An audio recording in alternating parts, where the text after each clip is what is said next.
Kimi, iniintriga kung paano nakaupo sa mataas na pader. Binuhat nga ba ng jowang si Paulo?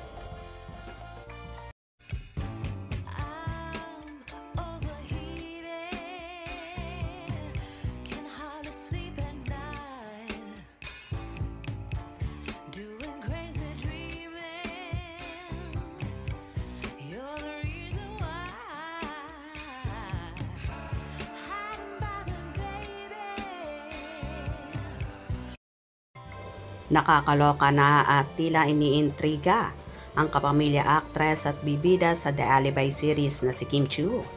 Nagpost kasi kamakailan ang dalaga sa kanyang Instagram na mga larawan na kuha sa bakasyon galore sa London, kung saan ipinopromote niya ang kanyang business bag, ang House of Little Bunny PH. Umupo nga si Kimi sa mataas na parte kung saan nagpakuha siya ng larawan na ayon pa nga sa ilan na paano nakaakyat ang dalaga doon. Posible kaya bang binuhat ni Paolo Avellino si Kimi? Kaya nakaupo o nakaakyat sa nasabing mataas na pader na inupuan niya, kung saan medyo maigsi pa nga ang suot ng dalaga.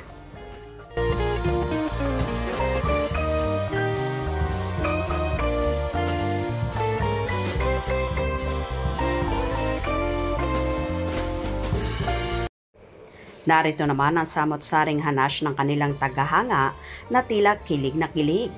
Kimi, igsi ng dress mo, paano ka nakaupo dyan? Share mo naman kung paano, please.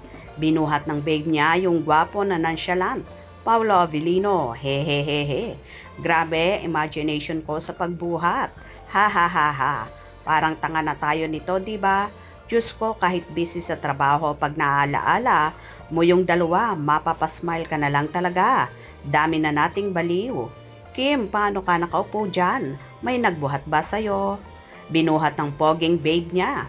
Si Pau nagbuhat niyan for sure. Palapag nga, Pau. Huhuhuhu. Lalo akong nai-inlove. Pautographer ang nagbuhat. Another pic ni Pau. Binuhat ka ni Pau, Miss Kim. Naalala nyo ba si Kim na pinicturan sa mataas na pwesto? Nagtataka ako kung paano nakapunta doon sa ibabaw, ang taas. Kaya, naka-shirt at naka-blouse siya ng pink. You're so beautiful, Chinita Princess. Pero yung totoo, Kimi, sino ang nag-angat sa'yo dyan? Ang cute at ang paugi siguro yung nagbuhat sa'yo para makaupo ka dyan. Ang taas nga, kaya nga ba? Binuhat yan panigurado ni Paulo, for sure. Kim Chiu, forever na kayo ni Paulo ha? Dapat itanong yan, kinarga siya eh.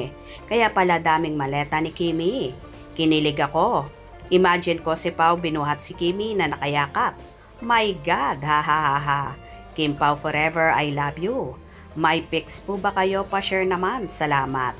Ini-imagine lang, ano ka ba? Nanghihingi ka pa ng picture. Ha ha ha ha. Sure yung si Pau ang nagbuhat. Ang dami talagang nagtatanong kung sinong nagbuhat sa'yo, Kim. Palaisipan talaga. Ha ha ha ha. Bahala kayo mag-isip kung paano dyan si Kimi nakaupo. Ang ganda ng post niya dyan. Sabi dyan ni Kim, babe, buhatin mo ako. Hindi ako makaakyat. Ha ha ha ha. Joke. Sa isip ko lang po yun ha.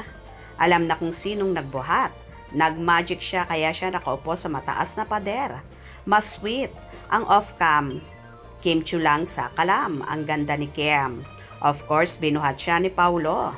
Well, di ba nakakaloka nga at naging palaisipan pa sa buong Kim Pauladya kung paano nakaakyat at nakaupo si Kimi doon. Ang taas nga naman, kaya naman ang iba sinigurado na si Paulo ang nagbuhat kay Chinita Princess para lang makaakyat at makaupo sa napakagandang pwesto na yon. Mahirap talagang akyatin yun kung di ka bubuhatin. Di ba mga kakimpaw, kinilig ba kayo sa buhatan portion na yan? Hope you enjoyed. Please subscribe for more info.